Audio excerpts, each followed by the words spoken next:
আসসালামু আলাইকুম। প্রিয় শিক্ষার্থীরা, ঐতিহ্যবাহী কেডিআর মাধ্যমিক বিদ্যালয় আয়োজন করেছে কেডিআরকে অনলাইন স্কুল।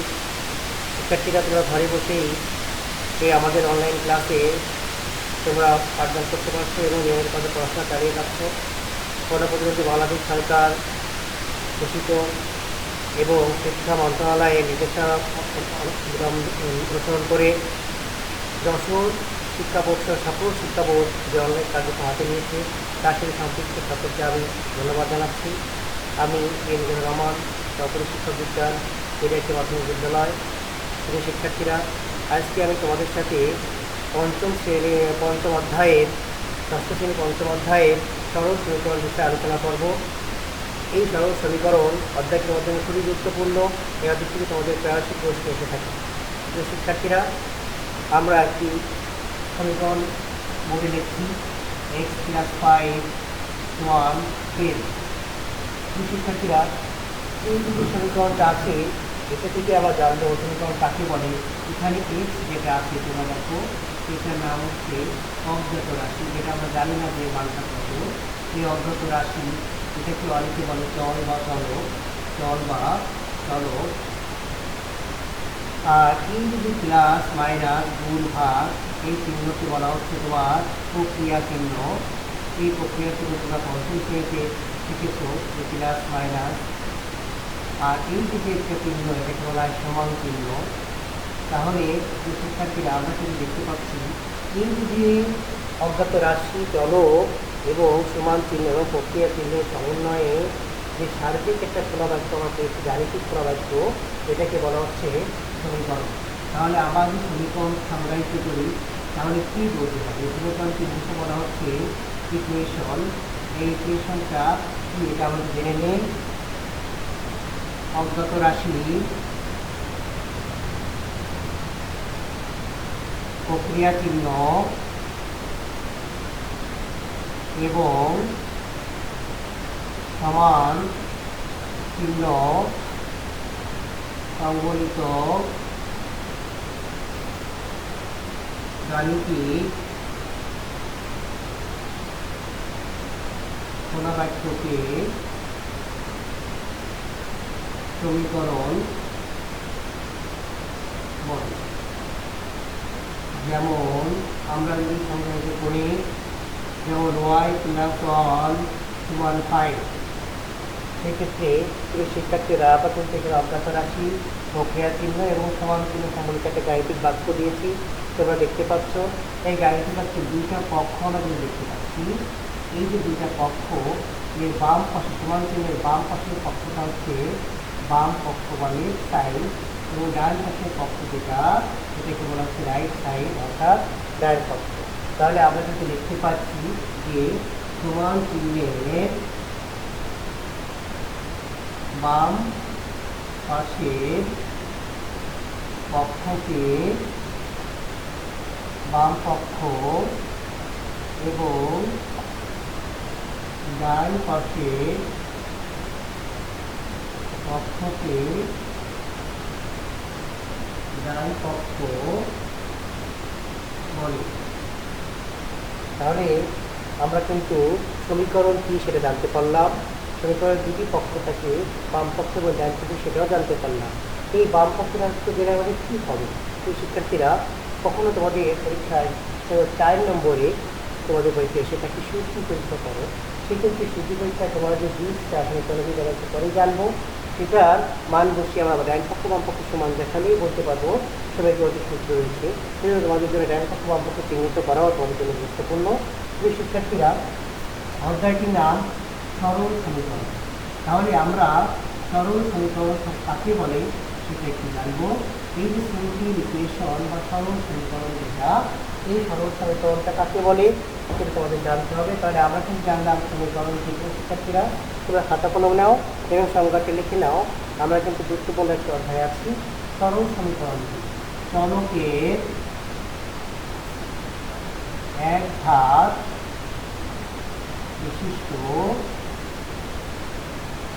চলকের এক ঘাত বিশিষ্ট সমীকরণটি সমীকরণকে সরল সমীকরণ বলে। যেমন আমরা যদি একটা উদাহরণ দিই, এক্স প্লাস 5 সমান 9, এটা একটা সরল সমীকরণ এবং এর ঘাত হচ্ছে এক্সের ঘাত হচ্ছে 1, অর্থাৎ এই যে এক্সের ঘাত বা পাওয়ার বা শক্তি এটা হচ্ছে 1 এবং এটা 1 ঘাত। যদি কখনো আমরা দুই ঘাত বলি, x square plus 5x plus 6, এই যে একটা সমীকরণ, এটার তোমরা দেখতে পাচ্ছ এই ঘাত হচ্ছে বা শক্তি হচ্ছে 2, এখানে এটাকে বলা হয় দ্বিঘাত সমীকরণ। তোমরা এই এক চলকের দ্বিঘাত সমীকরণ এবং এটা হচ্ছে এক চলক বিশিষ্ট, যদি আমরা বলি এটা এক চলক বিশিষ্ট কিন্তু সমীকরণ হলো। আর এই দুই চলক বিশিষ্ট বলি, তাহলে এক্স প্লাস ওয়াই সমান 5 যদি বলি, এটা হচ্ছে দুই চলক বিশিষ্ট। তোমাদের নৈমিত্তিক অংশে এটা কিন্তু খুব আসলে গুরুত্বপূর্ণ প্রশ্ন। দুই চলক বিশিষ্ট সমীকরণ গ্রহণ করেছি বা এক চলক বিশিষ্ট সমীকরণ গ্রহণ করেছি, আমরা কিন্তু এই প্রশ্নোত্তরগুলো করতে পারবো। তাহলে আমরা বলছি চলকের একঘাত বিশিষ্ট সমীকরণকে সরল সমীকরণ বলে। যেমন এক্স প্লাস 5 সমান 9, x plus y equal to 5, এটা দুই চলক বিশিষ্ট একটি সরল সমীকরণ। তাহলে সরল সমীকরণ কি? এক চলক বিশিষ্ট, দুই চলক বিশিষ্ট এবং তিন চলক বিশিষ্ট সমীকরণ আমরা পরবর্তী উচ্চতার সঙ্গে জানতে পারবো। এখন আমি তোমার সঙ্গে যেটা নিয়ে আলোচনা করব, খুব গুরুত্বপূর্ণ একটা বিষয়, সেটা হচ্ছে এই যে সমীকরণ, এই অজ্ঞাত রাশি বা চলকের নির্দিষ্ট মান নিশ্চয়ই আছে, তোমরা বুঝতে পারছো। এই যে নির্দিষ্ট মান আছে, এই মানটাকে কি বলবো? এই সমীকরণের যে মান আছে, এই মানটাকে আমরা কি বলবো, সেটাই এখন আমি তোমাদের সাথে আলোচনা করছি। এই যে সমীকরণের মান, সেটাকে বলা হয় সমীকরণের সমাধান। সমীকরণের সমাধান। তাহলে এই সমীকরণের সমাধান কাকে বলে? তো শিক্ষার্থীরা, একটি সমীকরণ হতে এর অজ্ঞাত রাশি বা চলকের মান নির্ণয় করার প্রক্রিয়াকে একটি সরল সমীকরণ হতে অজ্ঞাত রাশি বা চলকের মান নির্ণয় করার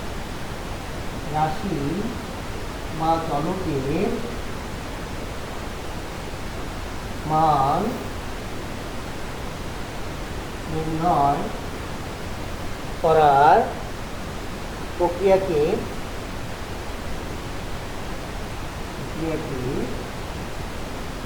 সমীকরণের সমাধান বলে।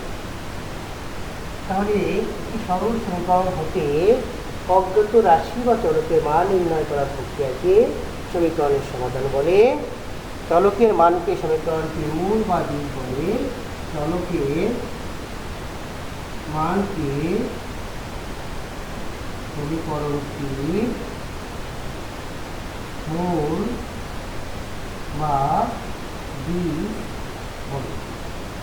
তাহলে এই সমীকরণটি মূল বা দিক, এই সমীকরণটি মূল বা দিক দ্বারা সমীকরণটি সিদ্ধ হয়। এই মূল দ্বারা সমীকরণটি সিদ্ধ হয়, অর্থাৎ শুদ্ধিপরীক্ষা করলে সমীকরণটি বেশ দ্বারা সমীকরণটি মিলে যাবে। এই প্রক্রিয়াকে বলা হয় শুদ্ধি পরীক্ষা। তাহলে যে শিক্ষার্থীরা, আমি কিন্তু তোমাদের সাথে বলেছি এই সমীকরণটি শুধু তোমাদের আসবে না, এই সমীকরণের শুদ্ধি পরীক্ষায় তোমাদের আসতে পারে। সমীকরণটি সমাধান করো এবং শুদ্ধি পরীক্ষা করো, এটা প্রয়োজন খুবই গুরুত্বপূর্ণ। তাহলে আমরা জানবো এখন শুদ্ধি পরীক্ষা কাকে বলে।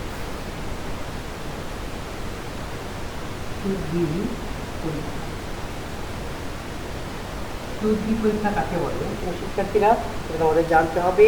সমীকরণটি সমাধানটি শুদ্ধ হচ্ছে কিনা তা যাচাই করাতে সমীকরণটি শুদ্ধ হয়েছে কিনা তা যাচাই করাতে শুদ্ধি পরীক্ষা বলে। এই শিক্ষার্থীরা, এই সমীকরণটা শুদ্ধ হয়েছে কিনা তা যাচাই করার প্রক্রিয়াকে শুদ্ধি পরীক্ষা বলে। তাহলে আমরা জানতে পারছি শুদ্ধি পরীক্ষা কাকে বলে। এই যে শুদ্ধি পরীক্ষা হচ্ছে তুমি যে মানটা পাচ্ছ বা তুমি সমীকরণের সমাধানটি বা মূলটি পাচ্ছ, এই মূলটির মান সমীকরণটিতে বসিয়ে যদি উভয় পক্ষ বাম পক্ষে এবং ডান পক্ষে সমান হয়, তাহলেই কি কেবল আমরা বলতে পারি যে সমীকরণটি শুদ্ধ হয়েছে, অর্থাৎ তোমার সমাধানের মূলটি বা বীজটি তোমার উত্তরটা তোমার ঠিক হয়েছে, অর্থাৎ তোমার বস্তু সমীকরণটা ঠিক আছে এবং সঠিক হয়েছে। তো শিক্ষার্থীরা, আমরা কিন্তু গুরুত্বপূর্ণ কিছু জিনিস জানলাম।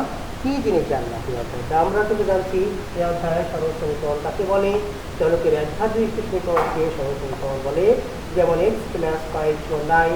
তো শিক্ষার্থীরা, তোমাদের ক অংশে জ্ঞানমূলক অংশে তোমাদের এ ধরনের প্রশ্ন হয়ে থাকে নম্বর থেকে 2, এটা তোমার সঙ্গে দিকে 2 পাবে না, এটা উদাহরণ দিয়ে দিতে হবে।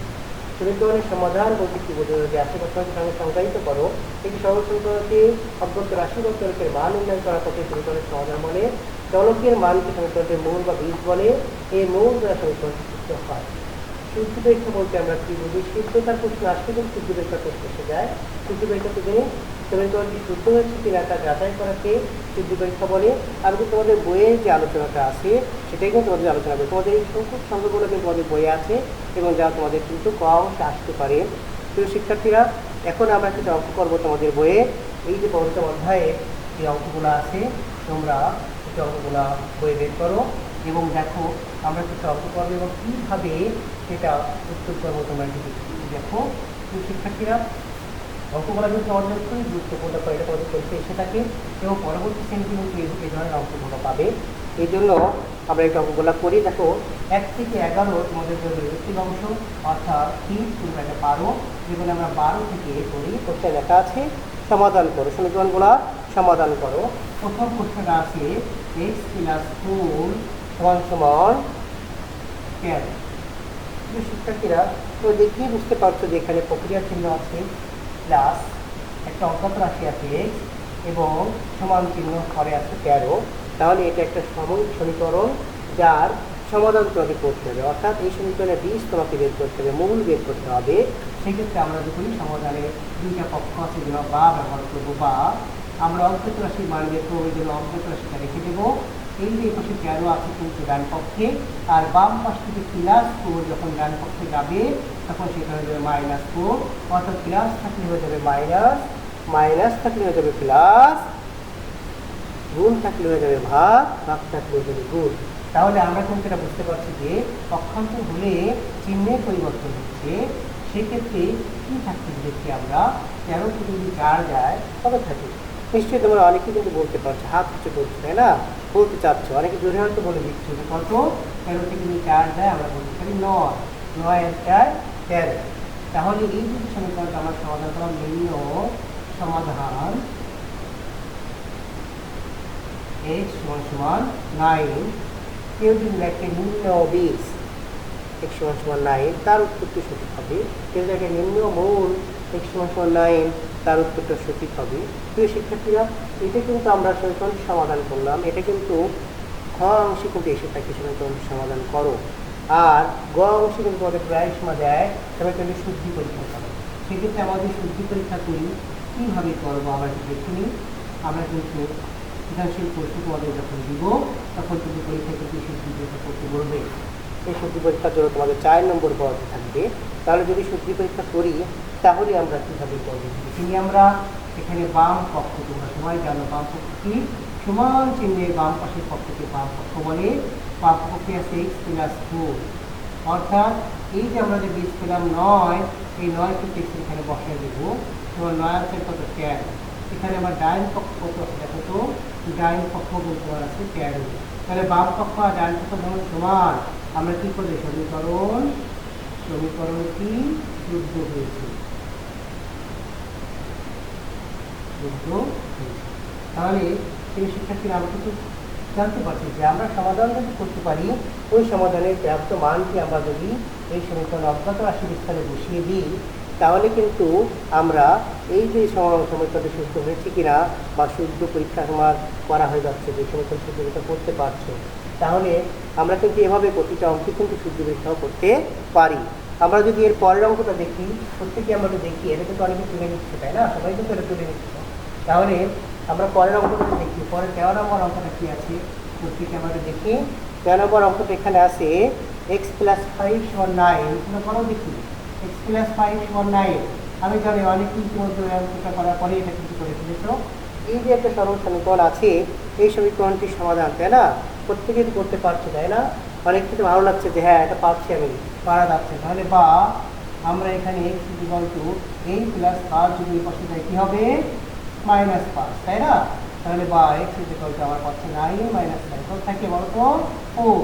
তাহলে নিম্ন সমাধান আমরা করতে পারছি, নিম্ন সমাধান x সমান 4। যদি শুদ্ধ পরীক্ষা করতে বলা হয় আমরা কি করবো? x স্থানে তোমার সাথে 4 বসে দেখা যাচ্ছে পারফেক্ট একটা নয়, কিন্তু ওটা কিন্তু শুদ্ধ হবে, তাই না?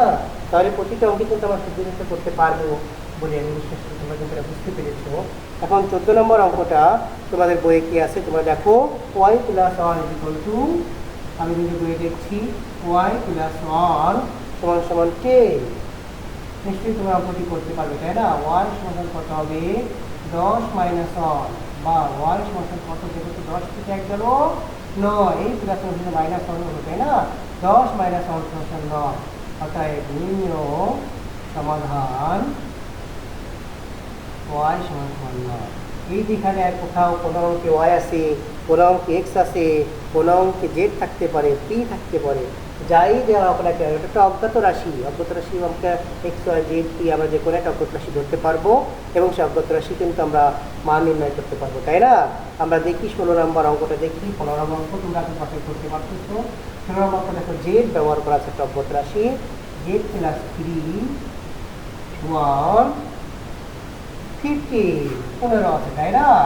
তাহলে বা জেড সমান আমরা বলতে পারছি 15 - 3, তাহলে বা জেড সমান কত? 15 থেকে তুমি কত থাকে বলো তো? 12, তাই না? অতএব নিম্ন সমাধান জেড সমান 12। স্টুডেন্ট, আমরা কিন্তু জানতে পারছি যে এই যে সমাধান এক্স ওয়াই জেড যেটাই থাকুক না কেন আমরা কিন্তু তার সমাধান করতে পারছি, তাই না? অর্থাৎ অজ্ঞাত চলক যেই থাকুক না কেন নিয়ম কিন্তু আমাদের একই থাকবে। অজ্ঞাত চলকের মান পরিবর্তন হলে কিন্তু সমীকরণটির নিয়ম চেঞ্জ হয়ে যাচ্ছে না, তাহলে তোমাদের ভয়ের কোনো কারণ নেই। এখন আমরা একটু ব্যতিক্রমী নিয়মকে যাবো, যে এতে কিন্তু আমরা কিন্তু এই অজ্ঞাত চলকটা একা ছিল, অর্থাৎ যে এখানে ওয়াই, এখানে যখন তুমি দেখতে পাচ্ছ, তাই না? যে খেয়াল করো, এক্স কিন্তু একা, শুধু এক্স, শুধু ওয়াই, শুধু টু, এই যে একা ছিল এর সঙ্গে কিন্তু কোনো গুণ বা কোনো কিছু ছিল না, তাহলে এই ক্ষেত্রে কিন্তু আমরা কিন্তু সহজে ওটা দেখি ওটা মান কিন্তু করতে পারছি। কিন্তু এখন আমি কিছু অঙ্ক কথা তোমাদের বলবো, কিছু অঙ্ক আলোচনা হবে, এখানে এটা কিন্তু অবস্থাটা একা থাকবে। কী হবে, কেমন থাকবে? আমরা আমাদের বইয়ে 18 নম্বর অঙ্ক দেখতে দেখি, তাহলে তোমরা বুঝতে পারবে যে 18 নম্বর অঙ্কটা আছে। একটু দেখি আমরা,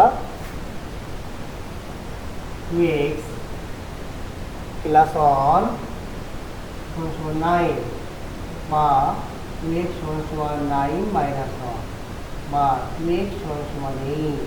যে শিক্ষার্থীরা দেখো এখানে 2x আছে, নাহলে আগের অঙ্কে কিন্তু আমাদের এখানে উত্তর হয়ে গেছে, কিন্তু এখানে 2x থাকার কারণে কিন্তু এখানে বেশি করতেছি, প্লাস আর মাইনাস 1 হলো।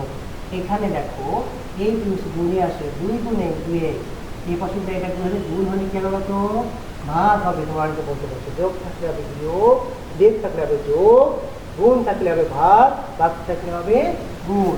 তাহলে সেক্ষেত্রে এই 8 কিন্তু আমাদের যদি একটা করি কথা বলতো 4 গুণে 8, অর্থাৎ নিম্ন সমাধান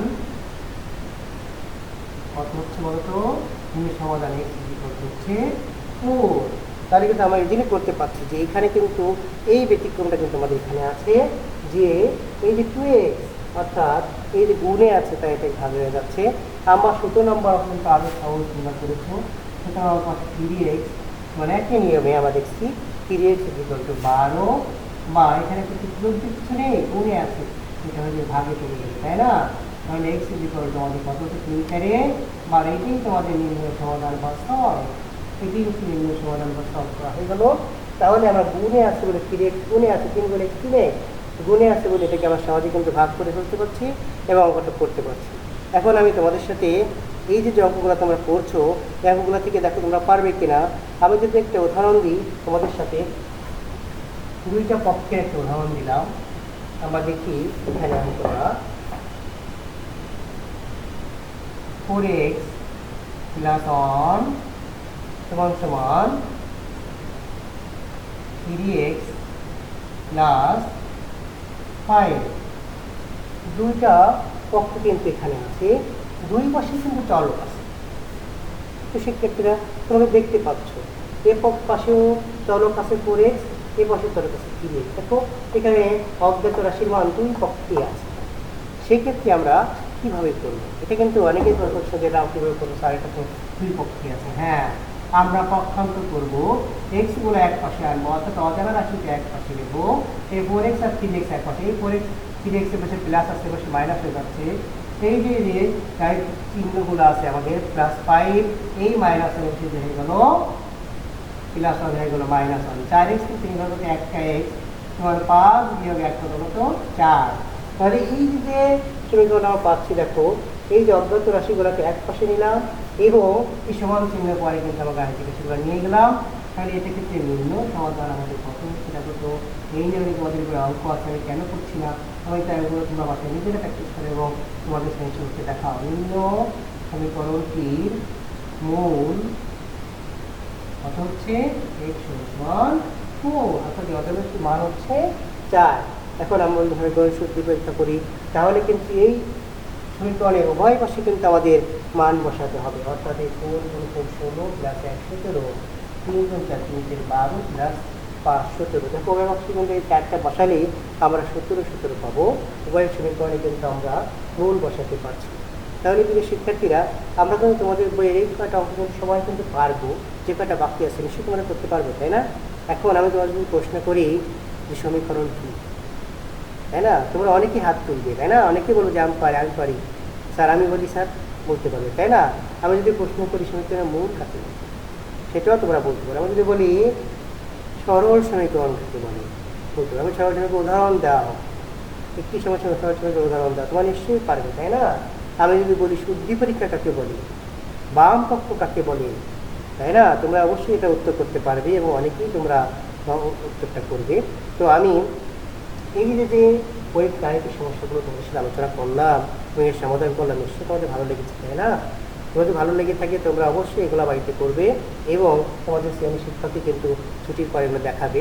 আমি তোমাদের একটি বাড়ির কাজ দিচ্ছি, তো বাড়ির কাজটা একটু দেখে নাও যে কীভাবে এই বাড়ির কাজটা করতে হবে। এটা তোমাদের জন্য কিন্তু নম্বর বরাদ্দ আছে।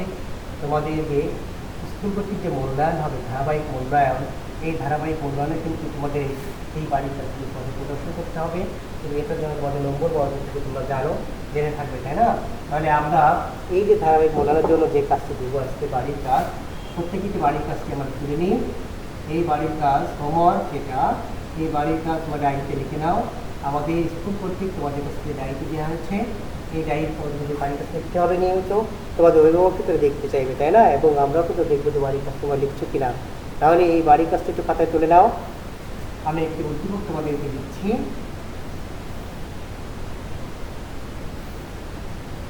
তোমাদের জন্য আমি যে উদ্দীপকটি দিচ্ছি 4x - 5 = 11 একটি সরল সমীকরণ।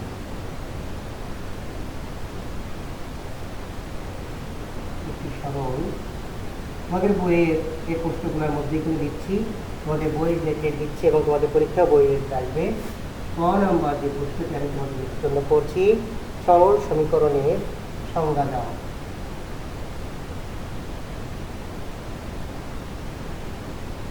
সরল সমীকরণের সংজ্ঞা দাও। এই প্রশ্ন তোমাদের জন্য মান আছে 2 মাস। এর তোমরা বুঝতেই পারছো সংজ্ঞার সাথে তোমাদের উদাহরণ দিতে হবে।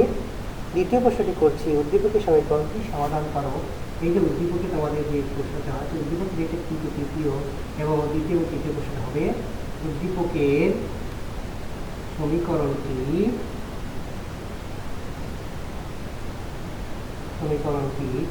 সমাধান করো। এই প্রশ্নটা তোমাদের নম্বর বরাদ্দ আছে 4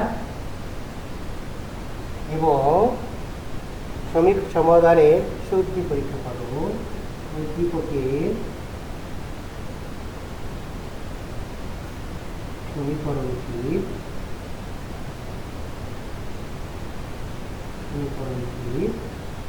খ হতে প্রাপ্ত মানের